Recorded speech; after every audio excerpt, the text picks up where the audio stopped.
Welcome to Liz Collin Reports. On the podcast, a Minnesota mom shares her heartbreak over the loss of her son to addiction, her frustration with a facility she thought would keep him safe, and her message to other parents who think this couldn't possibly happen to them. Caleb Malek was 23 years old when he lost his battle to addiction a year and a half ago. He died of a fentanyl overdose inside a detox facility. His mom, Jill Adams, joins me today to talk about what she's uncovered and why she believes in part the state is to blame here. Jill, thank you so much for being on. Hi, Liz. Thank you.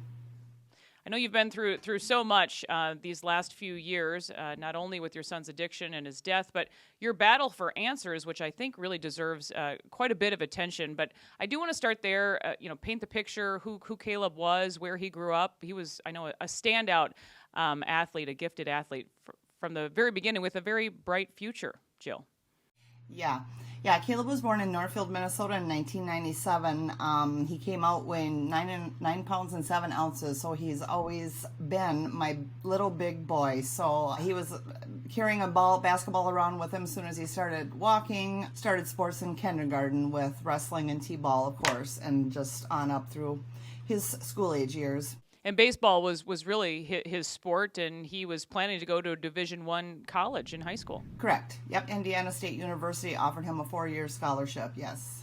So he graduates from Northfield High School, I know, in 2016, but it was in high school that his addiction began. I think it's important to talk about that, what signs you were noticing, and how this all started for him.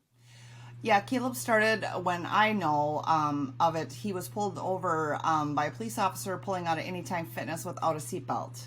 And so they pulled him over for that, and they had, he could smell marijuana in his car. So that was like the first trouble that he had. So that was something he lost his letter for in his senior year for varsity baseball, because he started playing varsity baseball, of course, in 10th grade. So he was told to go to outpatient treatment and prairie care in the cities, which he did. So he did an outpatient while he was still in high school, and when we went on over to our final, because baseball, they signed a year earlier than other sports, so he actually was committed the year before.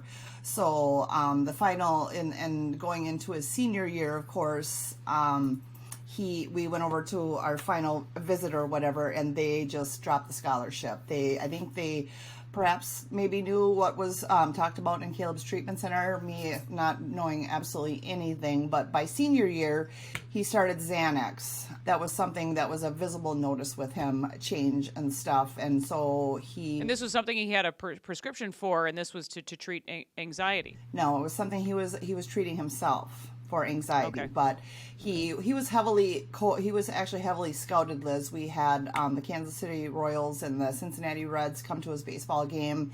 They were there. Everybody was there with radars, checking his, hits and his, pitches and all that sort of stuff. So unbeknownst to me, not knowing, he was medicating himself to handle the pressure that he was under. So that was the beginning of the end to him, because the Xanax was pretty hardcore there for a while. By the time he went, when Indiana dropped him, Iowa Western, a community college that is known for Major League Baseball players to get pulled from, offered him a scholarship, and he went down there and made it a short period of time when it was very evident to the coach that Caleb struggled with drugs, and he came home.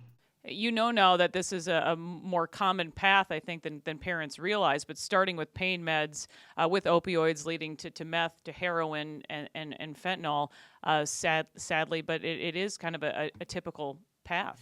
It is very typical, and I knew this because Caleb was very open about everything, and he claimed that there were several baseball boys that did the Xanax route because it really helped with their performance, and it was not something that you could get tested for and fail, like marijuana and stuff like that. So I think when he hit Xanax, he thought, this is my perfect answer to all, I won't fail a drug test, I won't, that sort of stuff. But he quickly went from the Xanax, and then somebody gave him an Oxycontin, and then that's where he told me his whole entire life changed. Because he knew that this was kind of the love of his life, if you will. Yeah, I mean, his words were, I felt like I kissed the face of Jesus. It was absolutely instant in love at first sight with the Oxy.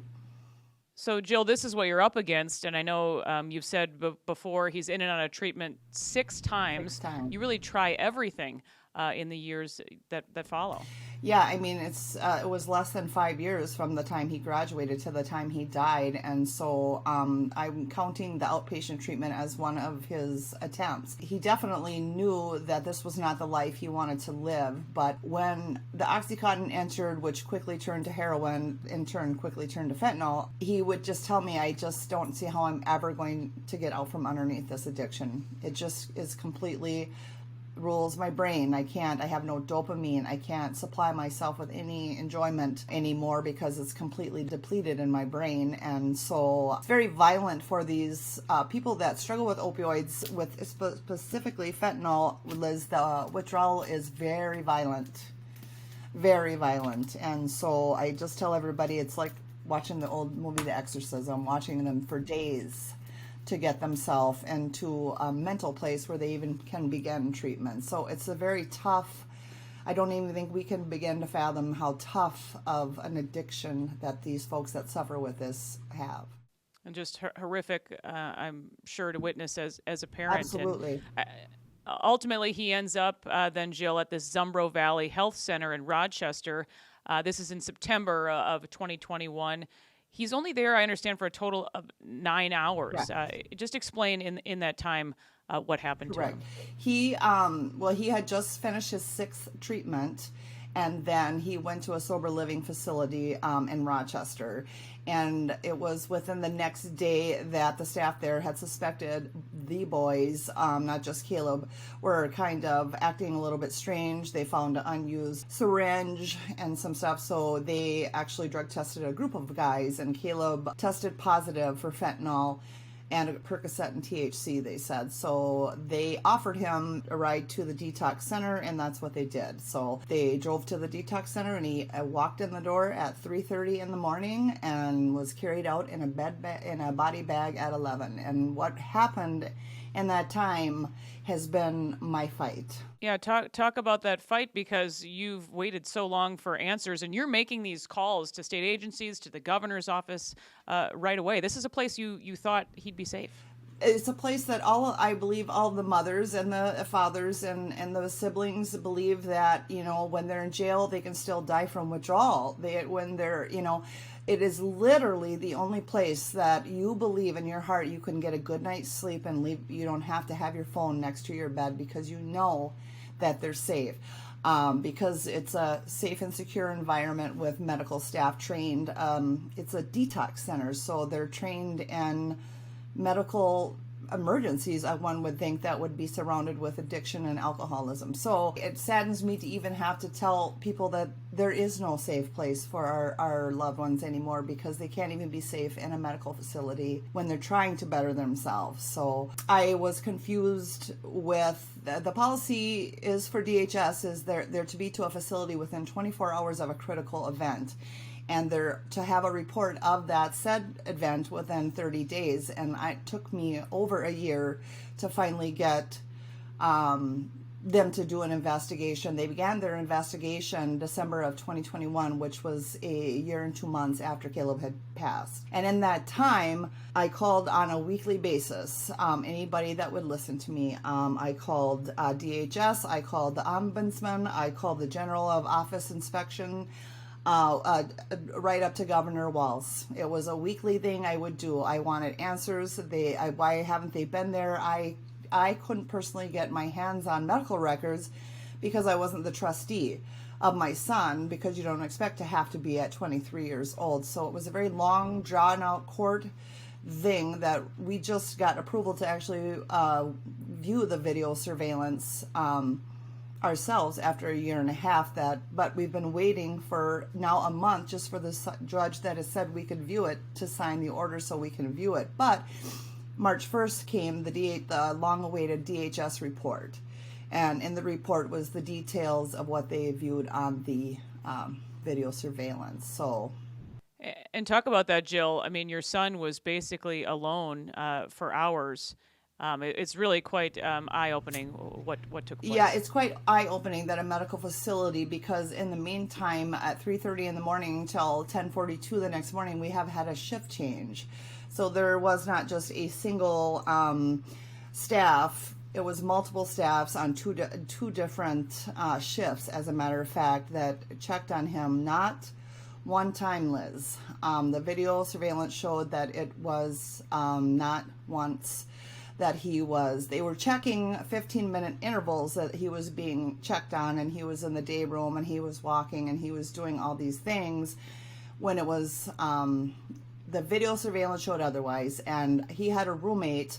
Caleb was in the bathroom for 40 minutes alone before he went to bed, which was in shot of the video surveillance. And Caleb went to bed at 6:30 in the morning and never left his room.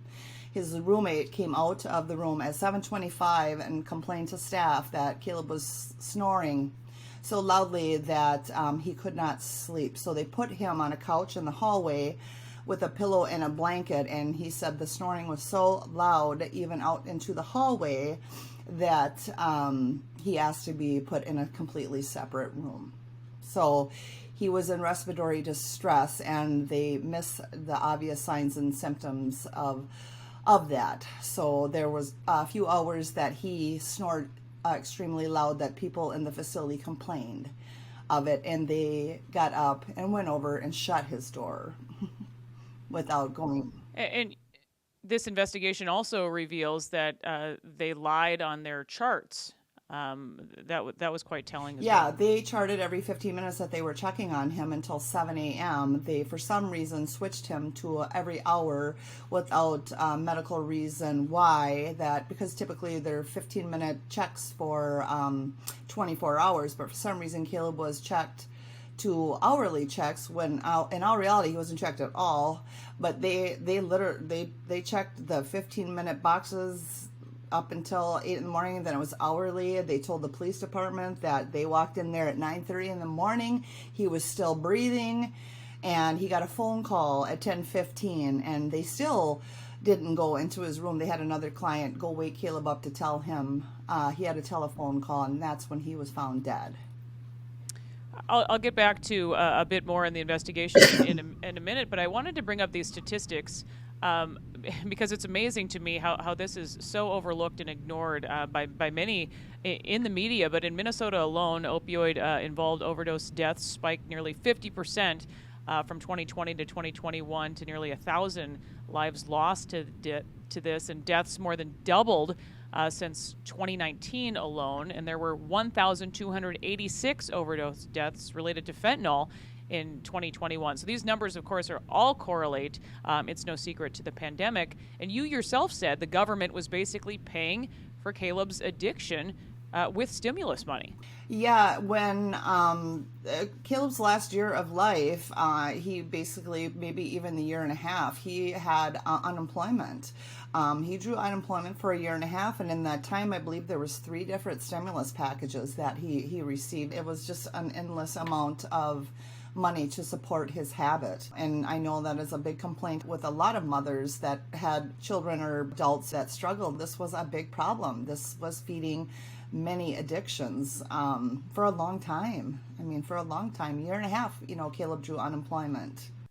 And back to Zumbro Valley, too, I know you found out a bit about that facility's history. Yeah, they had a regular licensing check in May of 20, the previous year before Caleb passed, and DHS themselves wrote them up for 11 citations. And 3 of them were repeat citations, and it had to do with their policies and their procedure and their training of their staff. And now DHS probably should have had their eyes on the facility to begin with, but my problem, Liz, is it took them so long to go in there even after this happened that they gave Zumbro Valley Detox Center, which I think is the crisis receiving unit, is the politically correct way to put it, a $2,000 fine for not checking on Caleb and a $200 fine for lying in their charts. So that's it in the end. That's it. It was just a maltreatment. They gave them 2 maltreatments, not severe maltreatment, not neglect. It was just, don't do that again. And I also understand that you recently heard from the Olmsted County medical examiner, and there are new things in this case they're exploring. Yeah, since the release of the DHS report March 1st, a lot has been changing, which is the fact that Caleb's death report is written all on the whole death summary is a summarized version of what the medical examiner was told by the facility, which we checked on him at 9:30. He was sound asleep, and so they have told me there's a possibility they're going to reopen his death investigation and certainly change his death report to reflect the truth. And I wanted to mention also that Alpha News did reach out to a Department of Human Services spokesperson as well as Zumbro Valley Health Center for comment. And DHS did send us a statement saying in part that it recognizes the tragedy of the situation involving the loss of Caleb and expresses sincere condolences to his family and friends. While DHS licenses Zumbro Valley Health Center and is the lead investigative agency of alleged maltreatment occurring at that facility, state and federal laws related to data privacy in licensed substance use disorder programs limit the amount of information we can share. So we'll post more on regulations and processes in the article to this story, and we have yet to hear back from the facility, but when we'll do, we'll update the story here as well. Jill, I wanted to get into a plaque I know that someone placed at Caleb's grave that reads, "Please help me to help other people." And I know that that's been your mission here in wanting to speak out and the work you've done since. But what is your message to parents, and what is it that you want people to know? I guess the message, I have a hard time with the message because, I lost Caleb. I wish I had a happier ending. But to not give up the tough love and the things, I know that I live with myself much better because I never gave up on him.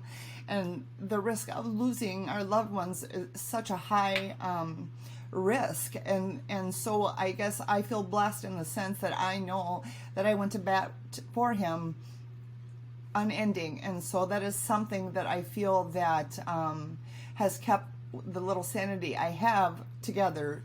So the message to parents is, I really don't know, Liz, what the answer is, and I have a hard time with that, but it's all about support. I think that we are treating our folks with substance abuse disorder of 2023 like we have through the 80s, 90s, and 2000s, and this is a totally different beast. And I've said to many parents that the heroin of the 90s is patty cake compared to what our loved ones are dealing with today. And I read all the constant overdosing that's happening, in the cities and in Rochester and all the social media comments of, that's the trash taking itself out and, stuff like that. It's kind of one of these things where, the addict knows this is how, the stigma is alive and well, and so just to drop the shame, to be, I have a support group that I started several months ago for people that have lost their loved one to substance abuse disorder.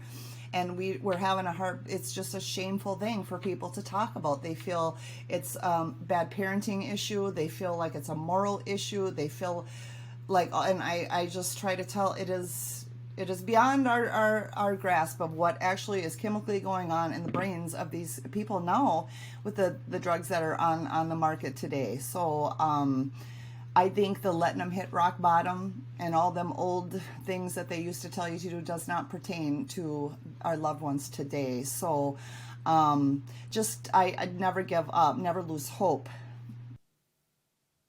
An important message. Well, Jill Adams, we certainly appreciate you speaking out on this issue. Our condolences as well. But yes, thank you for your courage, and we hope you'll continue to go forward. Okay. Thank you, Liz.